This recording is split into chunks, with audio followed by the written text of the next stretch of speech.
Hey everybody, Troy Simpson here with Honey Ridge Farm. I wanted to start out and do a video series, The Life in a Year of a Beekeeper. I think it'd be very interesting for new beekeepers to go through what it's like starting out again. It'd be again for me because I'm starting all over with two hives. I've been keeping bees for about 20 years, a little over 20 years, and I've had varied degrees of success. I've done a lot with bees, had up to 50 hives, and because of the desire not to treat my bees, I am down to two hives now. I've been out of it for a couple years, haven't done anything. The two hives that I do have survived from those 50. I was down to 8, and then just wasn't able with moving and circumstances, life, wasn't able to really keep them the way I was a beehiver, I guess, for the last 2 years instead of a beekeeper. But I'm down to two hives, two survivor hives that survived without any help or any treatment or for mites or any other thing for that matter. So I've got those two hives left to try to start back on, and I'm going to try to catch some swarms and do some other stuff. But I thought it'd be neat to do it's early January, it's January 15th. 2021. I live in central Kentucky, kind of north central Kentucky. So if anybody's around Kentucky, I think it means a lot. The climates that we have are different in different areas of the country, and I think that has a lot to do with our bees and how they act and react. But I thought it'd be neat first of the year to try to do a weekly video series of how things go with starting two hives or starting hives. There's a lot of new beekeepers I know looking for new information or looking for information to get started, and what do I do and when do I do it, and hopefully this will be a guide for you that you can kind of follow along. And I'm, like I said, I'm new at the same time because I'm restarting, but I've got some experience because I've had a lot of bees, and hopefully it'll show you the right things to do, but maybe show you some of the things not to do and that you shouldn't do, and things that work out as well as things that don't work out. Again, I've started in 1999. My dad and I got some hives, some boxes from my cousin, and he had a friend of his give him some bees and started some hives, and then he helped me get started with that stuff, and he's kind of faded out, although he's my biggest helper. He helps me a lot beekeeping, but he doesn't keep his own hives anymore, but he helps me a lot with mine. But I've had as many as 50. I've raised queens. I've done a little bit of everything. I've got a lot of experience as far as the hobby. You know, they say there's a hobby, sideline, and commercial beekeeper, where I've got a lot of my experience was mostly hobby, I guess. I think they say sideline starts at 50 hives. Most of my experience is in the hobby area, I guess. So I've got a lot of small-time beekeeping experience, but I've got a lot of equipment and a lot of stuff to get started, and hopefully I'll be able to, my goal is this year just to get up to, if I can get up to 10, I'll be happy. But if I can get up to more than that, it'll be okay too. But with 50 hives, I was able to raise queens and sell some nucs and do a lot of stuff. Have a little experience with a lot of stuff, so I think it'll be helpful in this series of kind of going through and knowing having the equipment to be able to put new bees in, catching some swarms, starting some new hives. I said I would never buy new hives again, or hives from another area. And I don't want to, especially from down south. But if I can find bees and queens to buy from a local beekeeper, I think it means a lot. Genetics really mean a lot in bees. Our bees get used to the climate that they're raised in, and it has a lot to do with the success. We almost had, like I say, I lost a lot of bees because I didn't treat. It's been my experience and a lot of other people I talk to that, you can not treat.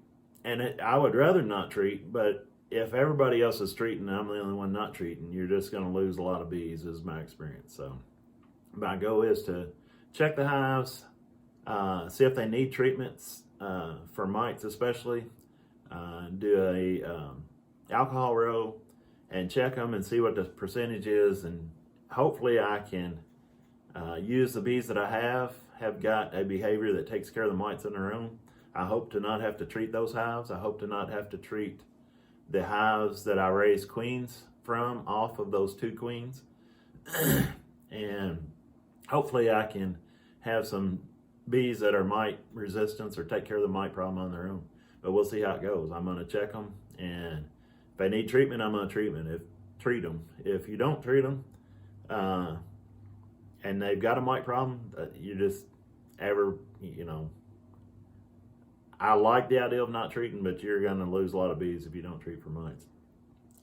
So that's my goal. I'm building a lot of boxes now. I'm waiting for the garage to warm up now so I can get in there and build some boxes. But it's kind of the experiences of a small-time beekeeper, which I think most of us a lot of us are, that's looking for videos or looking for experience or looking for guidance on YouTube, and to find somebody that can help you out, like I say, help you out to try what they've tried or to not try things that that didn't work out for them. I want to try to, so that you can learn from my mistakes. I've already got a large list of mistakes that I've made in the past, and some things that I'm not going to do again or don't plan on repeating because they didn't work out. Some of the things that I've done, I've just buying packages. I looked up in my barn one day and just seen a whole stack of packages and realized that it was working out pretty good, and my hives were doing good in the summertime, and I was able to make a honey crop and sell some honey, and got a little bit of a reputation for having honey, and people call me, and some people even get mad when I don't have honey. It's funny, the people's reactions, but I've had success with them, but at the same time, the success in the summertime, there was a lot of dead outs in the wintertime, and I was buying packages to replace my dead outs that would end up doing the same thing. I could get them to make honey and last for a little while, but then they would die. I just don't think they're not used to our climate.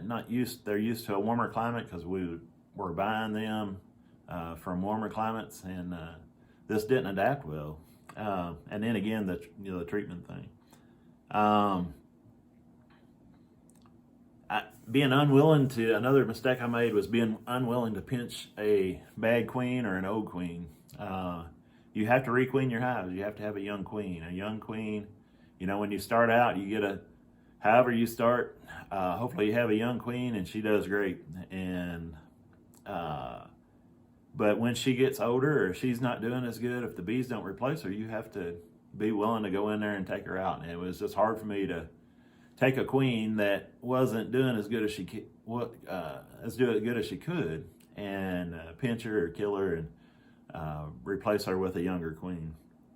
I didn't check mite counts. I've done both. I've treated and not treated, but I either treated all my hives, treated everything, or not treated anything. And there at the end, when it was winding down, I just decided they were either going to live or die, kind of the bond method, I guess, live or let die, and they mostly died. Went from 50 to 2, so this is some of my experience. Another thing that I messed up on was thinking strong hives were okay. When you start, hopefully a lot of you are looking at starting new hives. When you start new hives, you need to at least start with 2 hives, so you have something to compare it to. You have no idea if a hive is weak or strong. If you have 1 hive, there's nothing to compare it to, especially if you don't have a mentor. But you need to have a couple hives, be able to compare it, and check the weak hive when it's not doing so good and find out why. But also, just because you got a strong hive doesn't mean there's nothing wrong. The strong hives are a lot of times the ones that go downhill bad because of mites. Mites will destroy usually your strongest hives. They're the ones that, coming out of winter, will eat up all their stores and starve to death because there's so many bees in there. So you got to be really careful with your weak hives, but your strong hives too. Nursing weak hives, I can't tell you how much time I've had weak hives, and I try to nurse them and feed them and pollen patties, and sometimes it's better to just cut your losses. And I learned that you have to combine those weak hives with stronger hives. It's just a lost cause. I wasted a lot of time before worrying about and trying to nurse along a weak hive, and you nurse it year after year after year. I kept pretty good records. I want to try to do a better job of record keeping, but I kept pretty good records enough to know that I could look back on that weak hive and see if they made it through the winter. I was nursing them. I nursed them this year to give them to next year, and then I nursed them just like every year. If they made it, they just was always a weak hive. So you got to cut your losses at times and go ahead and combine those with the newspaper method. We'll be talking about a lot of that stuff and how to do it, and actually doing it, going out in the yard and doing stuff. I'll show you how to do some of that stuff, combine hives and split hives and when to split them. Really helpful, I think, for a new beekeeper, and especially if you're in this area in Kentucky, as far as the timing goes. And learning the timing in beekeeping is very, very helpful. It's one of the things that takes the longest time to learn, is to just learn the timing and when you need to do stuff, and how much. Splitting a hive, I never dreamed. I thought when I first started, splitting a hive was just taking a frame or two of brood out of a hive. I didn't understand that when hives will expand so much that you can't even recognize. You'll go out the next week and wonder in your mind if that's the same hive, because they've expanded so much and it looks nothing like what they did a week ago. It's amazing how much the queen lays and the bees expand, and it's amazing how well they do in the springtime, and sometimes here lately it's amazing how bad they do in the fall and the winter. So, but they will blow up on you, and you have to take a lot more than a couple frames out to split a hive on a good hive. So it takes a while to learn that, but we'll be going through a lot of that stuff too. I've let a lot of hives swarm, and there's no reason to. One of the biggest things a beekeeper does is to manage the bees so that they don't swarm. A lot of people say that that's a trait or genetics, so that's bad genetics. No, it's not bad genetics. That's what they do. That's how they reproduce. I heard somebody say they're like rabbits. Well, they are, and they want to swarm, and they're gonna get a good, strong, healthy hive is gonna build up to the point that they swarm. That's the way they reproduce. So they're gonna do it if the beekeeper doesn't do something to prevent it. So your job as a beekeeper is to keep that from happening and save those bees, and have things set up so that again, to the timing, and know what to do and when to do it.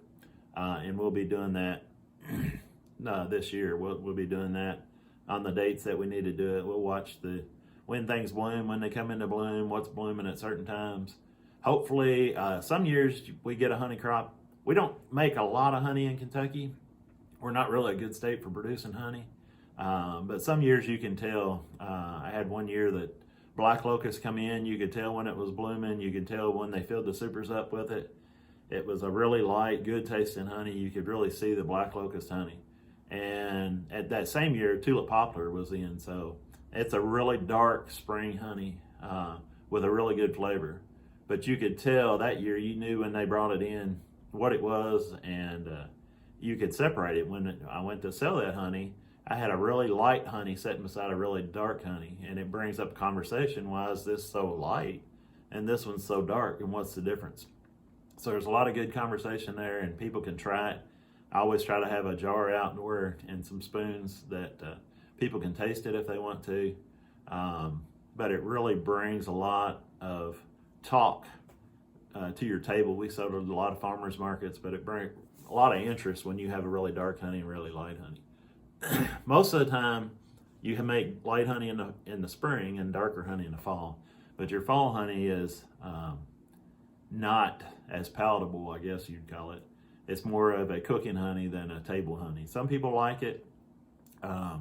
Aster and goldenrod is a really dark honey, but it's tastes to me it tastes a whole lot like molasses or sorghum. It's just a really strong flavored honey. And some people will pay extra for it. They really like it, and that's what they want. You don't get it much, though. You don't get a good fall crop. And most time in Kentucky, we don't make enough. Myself, when I've done it and when I've made any fall honey, most of it was left for the bees. We did take a little from time to time, but most of that fall honey is left for the bees. I want to do a better job at marking queens and keeping up with the year. Queen, there's different colors to mark your queens with for the year. I think the saying is, will you keep good bees? So it's white, yellow, you keep. Anyway, it's a color code to mark what year, so you can tell what year your queen is. You can tell if she gets superseded, because you're not going to know if you don't have your queen marked. You don't know if that's the same queen you had in there when you started, or if that's a different queen and she's been superseded or swarmed or whatever. So I want to try to do a better job at marking those queens, and we'll do that. Another thing we'll do on video, and you'll get to see it and when we do it and all that. And then the last thing, mistake that I made before that I don't want to make again, is just trying to do too many things. A lot of beekeepers are also farmers. I tried to keep bees as well as we had sheep. We had a large garden. We sold at farmers markets. I sold a lot of other stuff besides honey. And that's fine. And maybe you can do it if you don't have a full-time job, but I have a full-time job. I work and then trying to do this too. And doing the other stuff takes away from doing what the bees need and keeping up with what they need. So I want to do just the bees this time and try to do a better job of being out there when I need to be out there, checking, pulling honey supers, putting on entrance reducers at the last when I need to, instead of waiting too long. Just doing a better job, keeping track of the comb. The comb, drawn comb, is such a valuable resource. You don't realize it when you're a new beekeeper, but it's like gold. And having good drawn comb will help you so much next year to be able to make splits and do things. And bees work a whole lot faster when they don't have to draw out that comb on foundation or with a starter strip or whatever. But that's just some of the stuff that I've done and I want to try to do better. But I think it'll be a good series to keep up with, especially for new beekeepers. A lot of information, hopefully a lot of successes, and but I'm sure there'll be some things that don't work out. But I'm going to try to show you everything. And a lot of times beekeepers like to tell you the successes that they have, but not the failures and not things that don't work. So I'm going to try to show you everything, what all goes on and how it happens. And I plan to build up probably quicker than most beekeepers, but hopefully that because of that, there'll be a lot more videos and useful information and things you can use in your own beekeeping operation. Beekeeping is really neat and interesting because you've kind of got to have a mentor to get started. But once you get started and kind of know the basics, you set up your own system for how you want things to work in your yard. You pick and choose. A lot of beekeepers get aggravated. It's funny if you don't do things the way that they do it. They think that they have the way that you should do it, and everybody should do it that way. And a lot of them get aggravated if you don't. And it's kind of funny, but I think new beekeepers especially should be able to, and even older beekeepers. I look at a lot of different beekeepers and how they do stuff. And a lot of stuff I don't agree with, and that's fine, but I'll still listen. But a lot of stuff you're not going to do, or I don't think I'm going to go down that road. And a lot of stuff you pick up, and I'm going to try that, and I'm going to see how it works. I'm going to take, if I've got 10 hives, I might take 2 hives and do whatever. But it's neat because you can experiment and see what works for you and make your own decisions on how your operation works. It's a lot of variables in beekeeping. It's different than any other type of farming. But I think this will be a fun way to hopefully help out a lot of new beekeepers and just get some ideas out there and some good video and actually get into the hives, getting to making some boxes and just doing some of the little stuff. You know, I'm not a commercial guy. They have a lot of knowledge, and they do things. The only way that they've got to where they are is because they've done things right. And it's helpful to watch those guys. But at the same time, they're not a small, I can do things with 2 hives or 10 hives that they can't do with 1,500 hives. I can be a lot more careful. We can be a lot more careful, check our bees better, keep up with them better. I know a lot of them get behind on treatments or feeding or whatever. So there's a lot of things that we can do that they probably wouldn't want to do or be able to do. So it's a little bit different for small time beekeepers than it is for big time. We don't all have extracting facilities and honey houses and all that. But I just think it'll be a neat experience, and I'm looking forward to going through it. And I hope you keep watching. It's will you raise good bees? Will you raise good bees? So it's white, yellow, red, green, and blue is the queen colors. I couldn't figure out what color started with a K, so will you keep good bees is not it. So it's will you raise good bees? That's how you know to mark your queens. 2021 is white. Last year was blue. So you know if you got a blue queen, it's last year's. And then get in the hives, we'll mark. The 2 hives that I've got, I know they don't have a marked queen, so we'll probably mark them blue. I'm not sure if they're last year's queens. I think they are, but we'll mark them blue so we know them. And then any queens we raise this year, we'll mark white. So just wanted to clear that up. I know some people was trying to figure that out. So it's will you raise good bees? All right, see you next time.